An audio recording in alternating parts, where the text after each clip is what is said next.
हरे कृष्णा, जय श्री हरि ओम नमः शिवाय। प्रिय भक्त जनों, आज सुनाते हैं रविवार को सूर्य भगवान की कथा। कहानी बड़ी ही दुर्लभ कथा सुनेगी, तो आइए बड़ी ही श्रद्धा और प्रसन्नचित मन से इस कथा को सुनते हैं।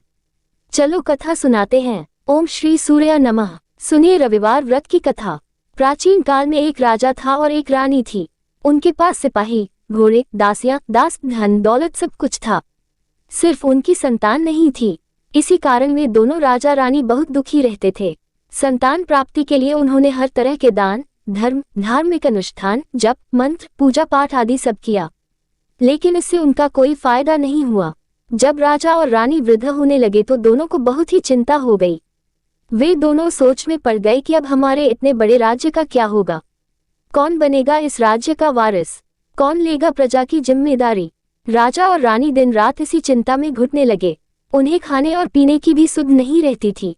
तो एक सुबह राजा के दरबार में एक साधु आता है तो दासी रानी को इत्तला करती है। तब वह दासी से कहती है, यह मेरा अंतिम दान धर्म है, इसके बाद मैं अपने हाथों से कोई दान धर्म नहीं करूंगी। रानी चावल भरा छाछ हाथ में लेकर बाहर आती है और साधु की झोली में भिक्षा डालने आगे बढ़ती है तो उसके चेहरे पर छाई उद्विग्नता साधु की दृष्टि में आती है। वह उससे पूछता है कि रानी साहिबा, आपको क्या हुआ है, आपको क्यों इतनी उदासी हो गई है। तब रानी साधु को सारी हकीकत बताती है और सिसकने लगती है। उस पर वह साधु कुछ पल गंभीर हो जाता है और कहता है कि चिंता मत करो रानी साहिबा, आपकी संतान की इच्छा पूरी हो जाएगी। आपकी कोख से एक पुत्र का जन्म होगा, मात्र वह 14 साल तक ही आप लोगों को मिलेगा। इसके आगे वह जीवित नहीं रह पाएगा। इससे बढ़कर आपको कुछ देना मेरे लिए संभव नहीं है। अपनी बात पूरी करते उसने अपनी झोली में हाथ डाला। झोली में हाथ डालकर थोड़ी सी भूत निकालकर उसने रानी को दी और कहा, आप और महाराज दोनों इसे बांटकर ग्रहण कर लेना, तुम्हें जल्द ही पुत्र की प्राप्ति होगी। और वह साधु अपनी राह को चला गया। उसके जाने के बाद रानी सोचने लगी कि 14 साल तो 14 साल ही सही, उतने समय के लिए हमें पुत्र तो मिलेगा, यही काफी है। उतने साल तक मैं उसे जी जान से बड़ा करूंगी, उसे ढेर सारा प्यार और दुलार करूंगी, अपनी संतान की मुराद पूरी करूंगी। उस रात अपना सारा राजगास खत्म करके राजा जब रानी के महल में गए तो रानी ने राजा को सारी बात बता दी और साधु की दी हुई भूत राजा को दिखाकर बोली कि साधु महाराज ने ये भूत हम दोनों को ग्रहण करने के लिए दी है। राजा बोले, इतना दान और धर्म किया, जप और तप किया, उसका कोई फल नहीं मिला। अब इस भूत से हमें क्या संतान प्राप्त होगी। उस पर रानी बोली, जब इतना सब कुछ कर लिया तो अब ये भी सही क्यों हम उस साधु के क्रोध को बुलावा दें। राजा को अब किसी बात पर विश्वास नहीं था, पर रानी को दुख ना पहुंचे इसलिए वह राजी हो गया और राजा रानी दोनों नहाते धोते हैं। फिर अपने भगवान का नाम का स्मरण करते हैं, अपने पुरखों को स्मरण करते हैं और उस साधु महाराज का नाम स्मरण करके वह भूत बांटकर दोनों खाते हैं। उसके बाद दोनों निश्चित होकर सो जाते हैं। तो कुछ दिन गुजर जाते हैं और साधु द्वारा कहे अनुसार रानी गर्भवती हो जाती है। उस पर राजा और रानी दोनों की खुशी गगन में नहीं समाती। राजा रानी से बोलते हैं, महारानी सचमुच साधु महाराज की कृपा हो गई। तो 9 महीने बाद रानी ने एक सुंदर पुत्र को जन्म दिया। राजा ने बड़ी धूमधाम से पुत्र का नामकरण किया। सारे राज्य में 8 दिन तक अंशतर्पण रखा, उत्सव मनाया गया। आप पुत्र की कुंडली देखने के लिए राज्य के सबसे विद्वान पंडित जी को बुलाया गया। जो कुंडली देखकर पंडित जी बड़े चिंतित हो गए। कहने लगे, महाराज हमारा राजपुत्र सिर्फ 14 साल तक हमारे पास रहेगा। राजा को इस बात की भनक तो थी ही, रानी को भी साधु महाराज की बात याद थी। दोनों चुप रह जाते हैं। उसके बाद राजा और रानी बड़े प्यार से बेटे की परवरिश करते हैं, उसकी हर ख्वाहिश पूरी करते हैं और थोड़े समय के लिए ही सही भगवान ने संतान की अपनी मुराद पूरी कर ली।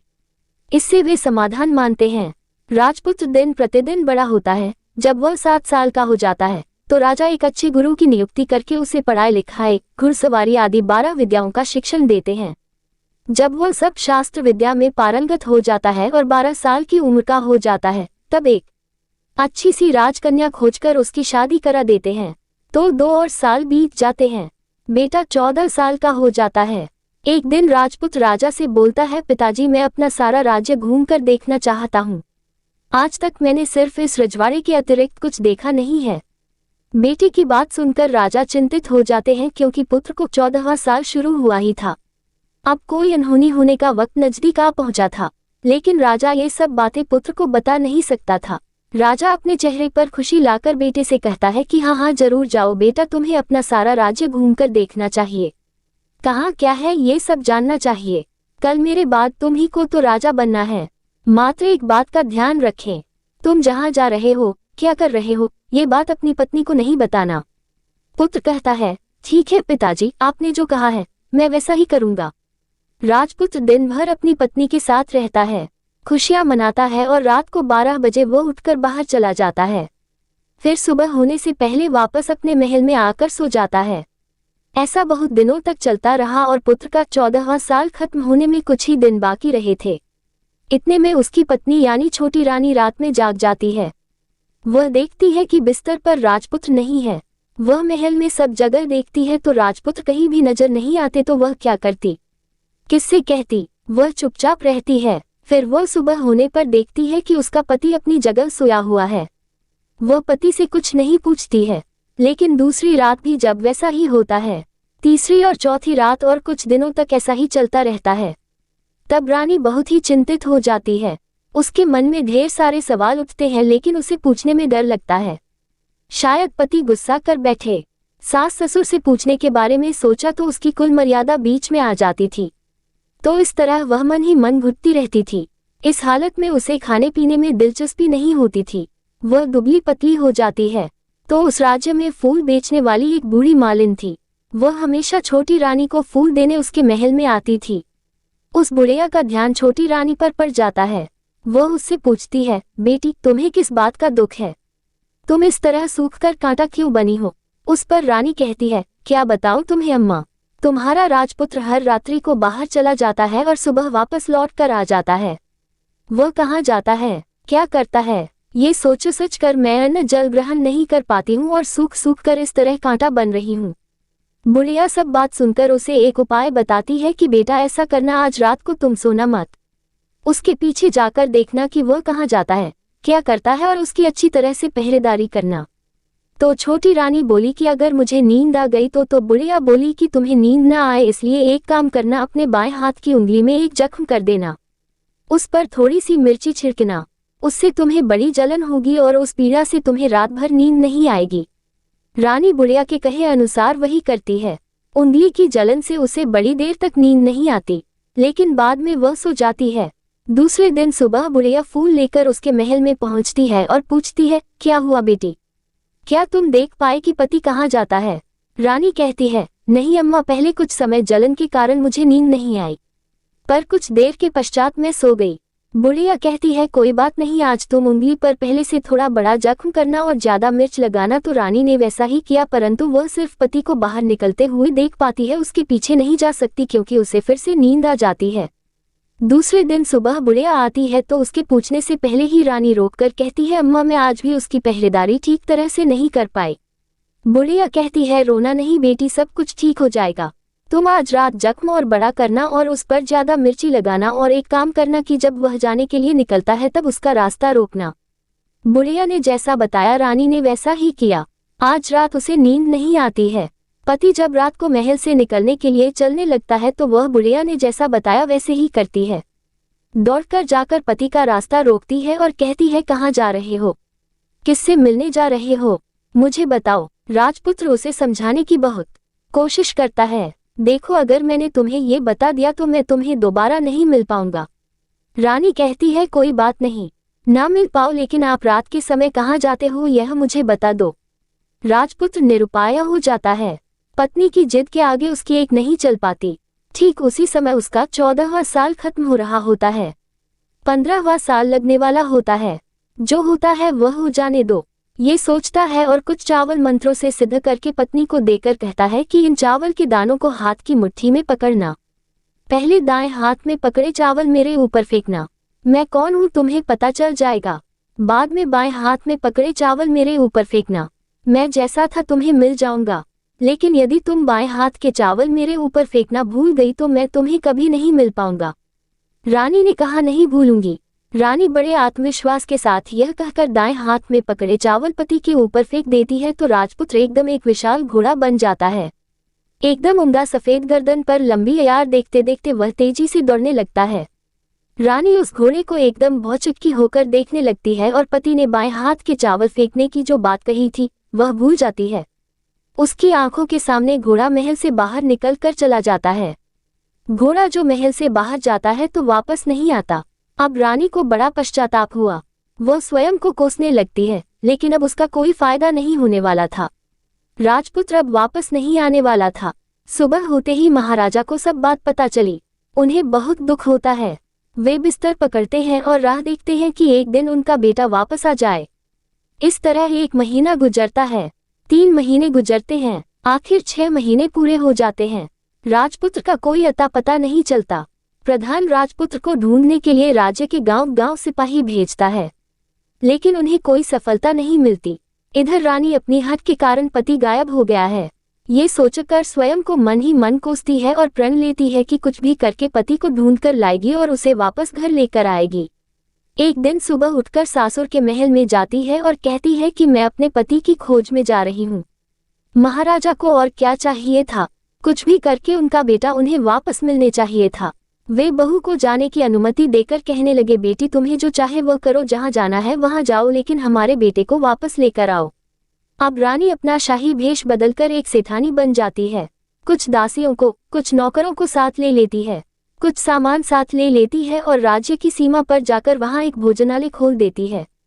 वहां आने वाले सब यात्रियों को खाना मुफ्त में देने लगती है। मात्र एक शर्त रखी कि खाने वाले को उसकी देखी हुई कोई अजीब चीज उसकी मालकिन को यानी राजकन्या को बतानी पड़ेगी, तो वहां आने वाला हर नागरिक अपनी तरफ से मैंने ये देखा, मैंने वह देखा कहकर वहां से मुफ्त खाना खाकर जाता था। परंतु रानी को जो बात चाहिए थी वह अब तक नहीं मिली थी। ऐसे ही कुछ दिन बीत गए तो रानी के महल में फूल लेकर जाने वाली बुढ़िया के एक बेटा और बहू थे। उनका एक छोटा बेटा था, यानी बुढ़िया का एक पोता था।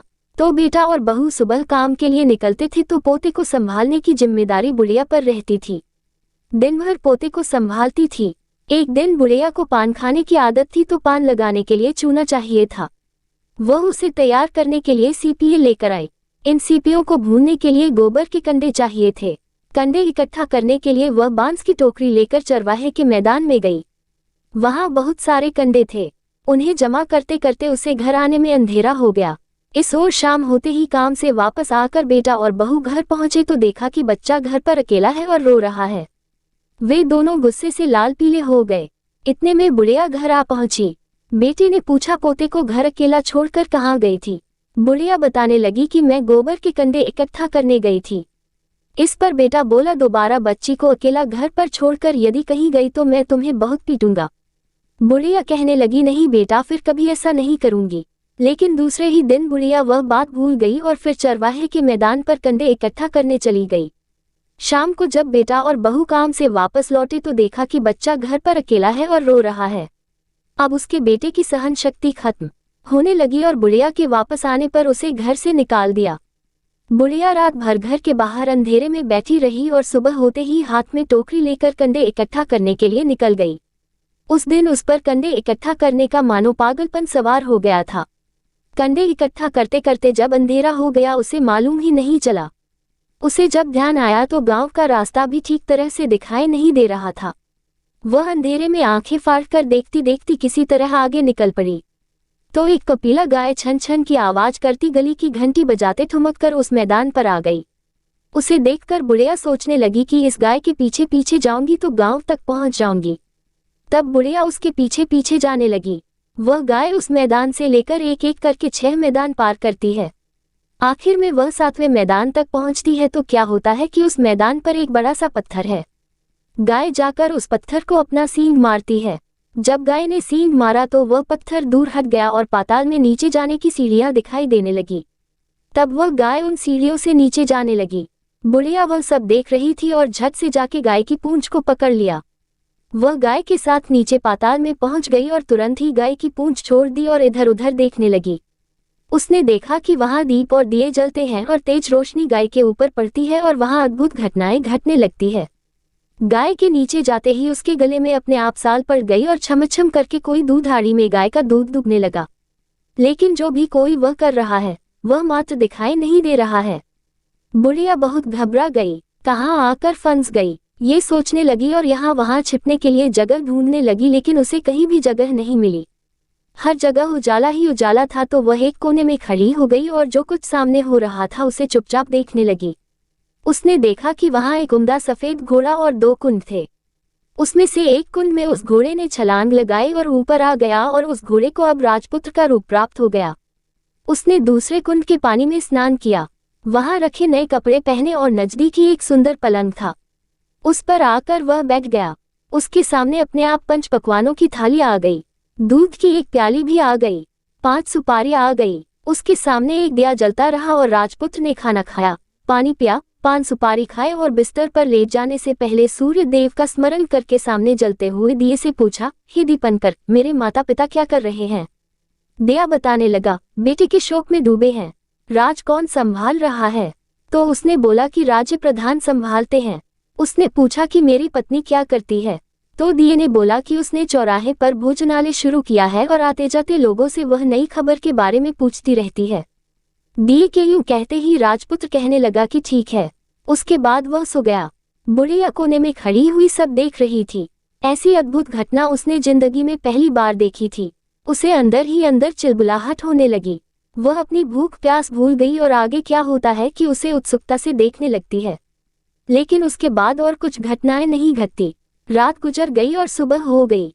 पलंग पर सोया हुआ राजपुत्र उठा और फिर से पहले वाले कुंड में छलांग लगाई तो अब वह फिर से घोड़ा बनकर कुंड से बाहर आ गया। वह तेजी से उच्च पाताल नगरी से बाहर निकल गया, लेकिन वह कहाँ गया बुढ़िया को कुछ पता नहीं चला। उसके बाद पिछली रात की तरह कोई उस गाय को छम्मछम करके दूध दोहने लगा। जैसे ही दूध दोहना खत्म हुआ, उसके गले की साल अपने आप खुल गई और वह गाय तेजी से ऊपर जाने लगी, सीढ़ियों की ओर भागने लगी। गाय को दौड़ता देखकर बुढ़िया सोचने लगी कि अब गाय के साथ यहाँ से ऊपर जाना ही समझदारी होगी, नहीं तो कोई मुसीबत आकर उसके ऊपर टपक जाएगी। झट से उसने गाय की पूंछ पकड़ ली और गाय के साथ ऊपर आ गई। गाय जब मैदान में पहुंची तो उस सुरंग का रास्ता अपने आप बंद हो गया और उसके मुंह पर एक बड़ा सा पत्थर पहले की तरह खड़ा हो गया। ऊपर आकर वह गाय जंगल की ओर निकल गई। इधर बुढ़िया एकदम बावली सी हो गई। उसने पाताल नगरी में जो कुछ देखा था वह जल्द से जल्द किसी को बताने के लिए उतावली हो गई। उसे एकदम याद आया कि नगर की सीमा पार कोई औरत भोजनालय चलाती है और नई बात बताने वालों को अच्छा खाना पीना मुफ्त में देती है।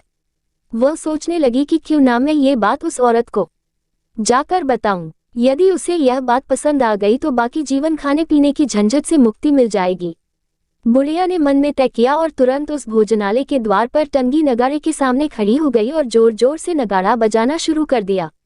नगाड़े का इस तरह शोर सुनकर मालकिन यानी छोटी रानी मन में प्रसन्न हो जाती है कि शायद कोई बड़ी बात लेकर यहाँ आया है। रानी सिपाहियों को आदेश देती है, जाए और जो कोई आया है उसकी अच्छी तरह खातिरदारी कीजिए।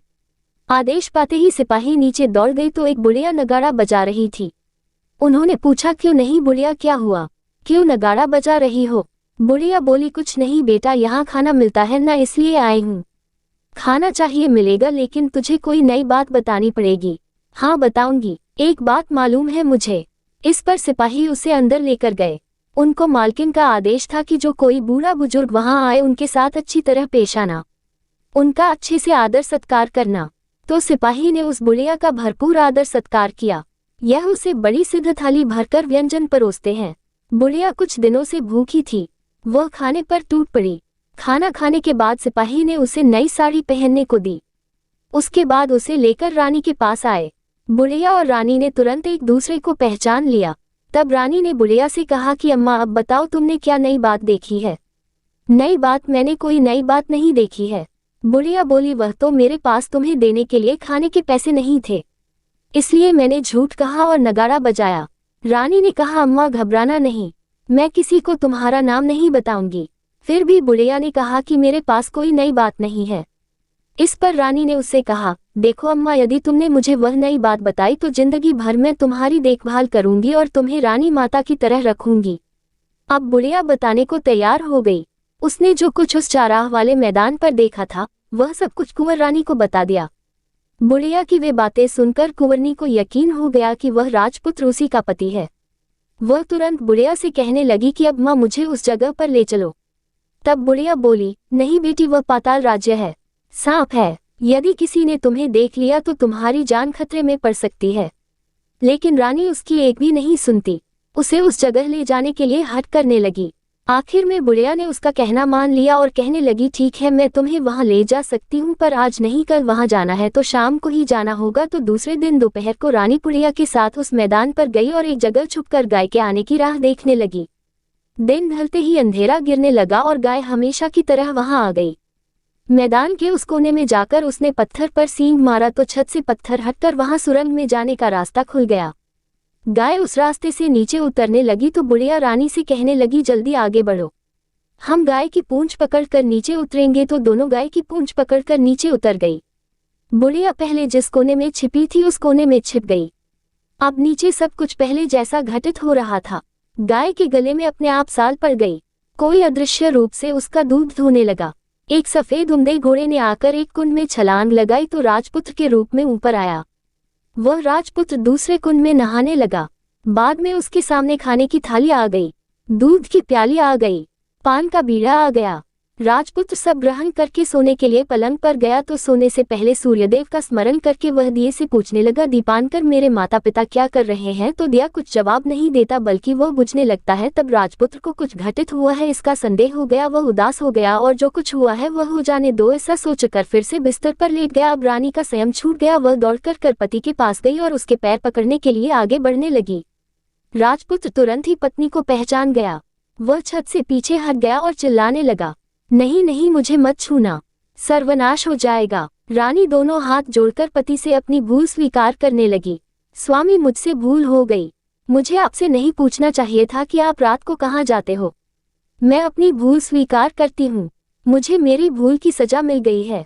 अब आप घर चलो, आपके वियोग में आपके माता पिता ने बिस्तर पकड़ लिया है, आपकी प्रजा भी बहुत दुखी है। उस पर राजपुत्र कहने लगा, वही तो एक बार तुम गलती कर बैठी हो, अब दोबारा मत करना, नहीं तो अब मैं तुम्हें जो देख रहा हूँ वह अभी नहीं देखूंगा। रानी अब विलाप करने लगी, जोर जोर से जमीन पर सिर पटकने लगी। राजपुत्र के मन में उसके प्रति दया उत्पन्न हो गई।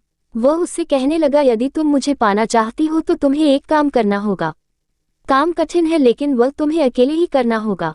रानी ने कहा, कहो स्वामी, कितना भी कठिन काम हो मैं वह पूर्ण करूंगी।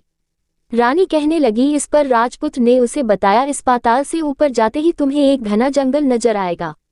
ऐसे 6 जंगल पार करने के पश्चात तुम्हें एक 7वां जंगल मिलेगा। वह जंगल सबसे घना है। उस जंगल के बीचों बीच एक पीपल का पेड़ है।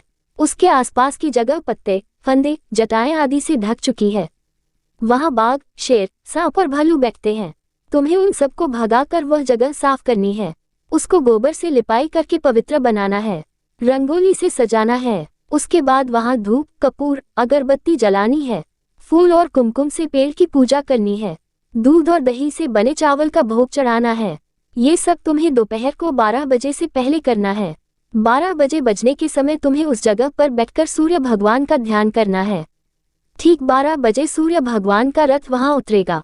वे सब देखकर खुश हो जाएंगे और कहेंगे कि जिस किसी ने भी यह सब किया है उसे मैं मनचाहा फल दूंगा। तो तुम सामने जाकर उसके रथ का दाहिना घोड़ा मांगना, मैं तुम्हें मिल जाऊंगा। इतनी बात कहकर राजपुत्र अपने पलंग पर सो गया और छोटी रानी भोर होने की राह देखने लगी। भोर होते ही वह बुढ़िया के साथ गाय की पूंछ पकड़कर ऊपर आ गई। ऊपर आने के बाद वह बुढ़िया से कहने लगी, अम्मा, अब मैं अकेले ही आगे जाऊंगी, तुम भोजनालय वापस चली जाओ। वह जंगल में जाकर राजपुत्र की बताई जगह ढूंढने लगी और स्वयं आरी से वह जगह साफ कर दी। बाद में राजपुत्र ने जैसे बताया वैसे ही लिपाई पोताई करके वापस आ गई। दूसरे दिन सुबह होने से पहले उठी और जंगल में उस जगह पहुंची। वहां जाकर इत्र और गुलाब का पानी छिड़क कर उस जगह सुगंधित धूप अगरबत्ती जलाकर उसे पवित्र किया और पूजा की सब सामग्री वहां तैयार कर सूर्य भगवान का ध्यान करके बैठ गई। जैसे कि पति ने बताया था कि दोपहर को ठीक 12 बजे सूर्य भगवान का रथ उस पीपल के पेड़ पर आकर रुका है। सूर्य भगवान ने जब रथ से नीचे देखा तो सुगंधित वातावरण देखकर वे बहुत प्रसन्न हो गए। फिर वे बोले, जिस किसी ने ये काम किया है वह यहाँ आकर आज मुझसे कुछ भी मांगे मैं उसे दे दूंगा। रानी ने जब ये शब्द सुने तो बिना समय गवाए दौड़कर उनके सामने आ गई और उनको साष्टांग नमस्कार करके बोली, भगवान वह मैं ही हूँ, मैंने ही यह जगह साफ की है। अच्छा तो तुम्हें जो चाहिए वह मांगो। भगवान मुझे आपके रथ का दाहिना घोड़ा चाहिए। सूर्य भगवान बोले, नहीं नहीं, मैं तुम्हें और कुछ भी दे सकता हूँ लेकिन ये घोड़ा नहीं दे सकता। मेरे रथ के 12 घोड़े हैं, तुम चाहो तो कोई और घोड़ा मांग लो लेकिन ये दाहिना घोड़ा नहीं। वह मैं तुम्हें नहीं दे सकता। छोटी रानी ने एक नहीं सुनी। वह सूर्यदेव से एक ही बात कह रही थी, वही दाहिना घोड़ा दे दीजिए, नहीं तो मैं आपके पैरों में गिरकर अपनी जान दे दूंगी। अब सूर्यदेव धर्म संकट में पड़ गए। उन्होंने वचन दे दिया था, अब अपने वचन से पलट भी तो नहीं सकते थे। ठीक है, दे दिया तुम्हें घोड़ा। सूर्यदेव ने कहा, फिर एक बात और भी कही, देखो मैंने तुम्हें घोड़ा तो दे दिया है, लेकिन वो तुम्हें यहाँ नहीं मिलेगा, तुम्हें उसे पाताल में जाकर लाना होगा। रानी बोली, पाताल में ही क्यों भगवान, मैं उन्हें पाने के लिए कहीं भी जा सकती हूँ। रानी को वचन देकर सूर्यदेव अपने मार्ग को चले गए और इधर रानी जंगल से अपने भोजनालय में आ गई। फिर वह बुढ़िया को लेकर उस मैदान पर आ गई और जल्दी ही शाम हो गई। शाम होते ही वहां वह गाय आ गई और उसने सींग मारकर सुरंग का पत्थर हटाया और नीचे उतरने लगी। रानी और बुढ़िया जल्दी जल्दी उसकी पूंछ पकड़कर नीचे उतर गई। नीचे पाताल में सब घटनाएं पहले की तरह ही घटने लगी। घोड़े का एक कुंड में नहाकर राजपुत्र बन जाना, नहा धोकर पलंग पर जाकर बैठना तो उसे खाने की थाली, दूध की प्याली आना, पान का बीड़ा आना। लेकिन आज एक नई बात घटी। आज दो दो थाली, दो दो दूध की प्याली और दो दो पान के बीड़े उसके सामने आए। वह कुछ नहीं बोला, अपने हिस्से की थाली खाकर, दूध पीकर और पान का बीड़ा चबाकर वह सोने चला गया और हमेशा की तरह दिए से पूछने लगा, दिए दिए दीपनकर, मेरे माता पिता क्या करते हैं? दिए ने बताया, वे दोनों तुम्हारे शोक में मरने की स्थिति में पहुंच गए हैं। ऐसा झट से उसकी आंखों में आंसू टपकने लगे। फिर वो पूछने लगा, दिए दिए दीपनकर, मेरा राज्य कौन चला रहा है? तुम्हारा राज्य प्रधान चला रहा है और वह सब कुछ हड़प चुका है। वह प्रजा पर बहुत अत्याचार कर रहा है। ये सुनकर राजपुत्र को बहुत गुस्सा आया। वह गुस्से से अपनी मुट्ठी भेजने लगा। अब वह पूछने लगा, दिए दिए दीपनकर, मेरी पत्नी क्या कर रही है? अब दिया कुछ नहीं बोला और चुप रहा। अब रानी का संयम जवाब दे गया। वह दौड़कर पति के गले लग गई। अब मैं तुम्हें मिल गया। राजपुत्र कहने लगा, सच कहते हो, अब आप फिर से घोड़ा तो नहीं बनोगे ना? नहीं, दोबारा घोड़ा नहीं बनूंगा। तुमने जो इतने सारे कष्ट उठाए हैं मुझे पाने के लिए, इसलिए सूर्यदेव ने मुझे सदा के लिए घोड़े के जन्म से मुक्त कर दिया है। राजपुत्र ने बड़े प्यार से कहा और उसे गले लगाया। उसके आंसू पोंछे और कुछ देर के पश्चात सुबह हो गई तो गाय की श्रृंखला टूटकर वह ऊपर भूलोक जाने लगी। रानी, राजपुत्र और बुढ़िया उसकी पूंछ पकड़कर ऊपर आ गए। ऊपर आने पर वे सीधे भोजनालय में पहुंचे। वहां का सब सामान लोगों में बांट दिया और उसको ताला लगाकर अपने राज्य में लौट आए। राजपुत्र वापस आता है और उसके तेवर देखकर प्रधान घबरा जाता है। राजपुत्र ने उसे बंदी बनाकर कैदखाने में डाल दिया और राज्य की बागडोर अपने हाथ में ले ली। उसके बाद वह अपने माता पिता को मिलने उनके महल में गया। तब राजपुत्र क्या देखता है कि उसके माता पिता उसके शोक में अस्थि पंजर बने हुए हैं। पुत्र को वापस आया देखकर मरणासन राजा रानी की आंखों से टप टप आंसू बहने लगे। इन दोनों ने पुत्र को गले लगा लिया, उसे प्यार से सहलाया और इतना होने के बाद उनकी सेहत में एकदम सुधार आने लगा। वे अब बिस्तर से उठकर बैठ गए हैं, पुत्र को आशीर्वाद देने लगे हैं। राजपुत्र के आने की खबर तुरंत ही राज्य में फैल गई। प्रजा खुशी से फूली नहीं समाई। प्रजाजन राजमहल के सामने इकट्ठा हो गए। राजपुत्र ने भी उन्हें दर्शन दिए और आज से उन्हें कोई दुख नहीं पहुंचाएगा, ऐसा वचन भी दिया। अब राजा अपने पुत्र का राज्याभिषेक करके उसे सिंहासन पर बिठाता है और बहू को महारानी का दर्जा देता है और स्वयं अपनी पत्नी के साथ ईश्वर स्मरण करते खुशी से दिन बिताता है। महाराजा बना राजपुत्र अच्छी तरह से राज्य चलाने लगा और अपनी पत्नी के साथ सुख शांति से जीवन बिताने लगा। उस बुढ़िया को रानी ने अपने ही पास रख लिया और उसकी अच्छी तरह से देखभाल करने लगी। बुढ़िया और उसके बुढ़ापे के दिन खुशी से गुजरने लगे। प्रेम से बोलिए सूर्यनारायण भगवान की जय। आपको आज की कथा पसंद आए तो वीडियो को लाइक करना मत भूलिएगा, शेयर कीजिएगा, कमेंट में भगवान श्री सूर्यनारायण की जय लिखिएगा और हमारे हिंदी स्टोरी चैनल को भी सब्सक्राइब धन्यवाद करिएगा।